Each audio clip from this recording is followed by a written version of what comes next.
সুধী ভক্তবৃন্দ, শ্রী চৈতন্য কথা চ্যানেলে আপনাদের অভিবাদন জানাচ্ছি। আজ আমাদের আলোচ্য বিষয় ক্রোধ কিভাবে দমন করা যায়। ক্রোধকালে আপনি কি করবেন, ক্রোধ কোথায় প্রকাশ করবেন। ক্রোধ সম শত্রু রাজা না দেখি সংসারে। মহাভারতে বলা হয়েছে আমাদের যত শত্রু আছে, ক্রোধের মতো শত্রু কেউ নেই। ক্রোধকালে আমরা কত কিছু করি। ক্রোধ হলে আমরা জলে ডুবে মরি, গলায় ফাঁস দিই, বিষ খাই, অগ্নিতে দগ্ধ হই।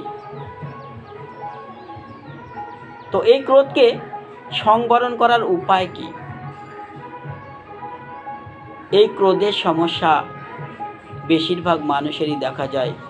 ক্রোধে ক্রোধান্বিত হয়ে এমন কিছু করে বসে যে তার আর ক্ষমা চাওয়ার জায়গা থাকে না।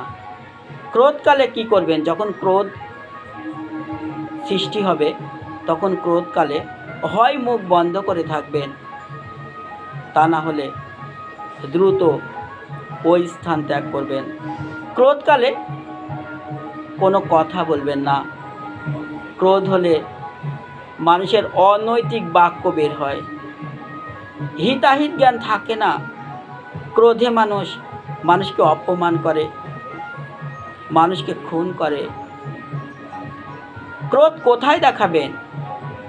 ক্রোধ দেখাবেন যদি কখনো ধর্মের অবমাননা হয়, সত্যের পক্ষে ক্রোধকে প্রকাশ করবেন। সাধুদের অপমান হয়, সমাজে অনাচার দেখা দেয়, এই অনাচারী ব্যক্তির উপর ক্রোধ প্রকাশ করবেন। যেমন হনুমান ভগবানের জন্য ক্রোধ প্রকাশ করেছিল, লঙ্কা পুড়িয়ে দিয়েছিল। তাই ক্রোধকে সংবরণ করার চেষ্টা করুন।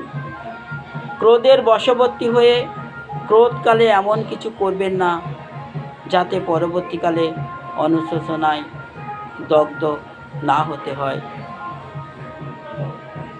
সুধী ভক্তবৃন্দ, ক্রমান্বয়ে এভাবে ক্রোধকে সংবরণ করার চেষ্টা করুন।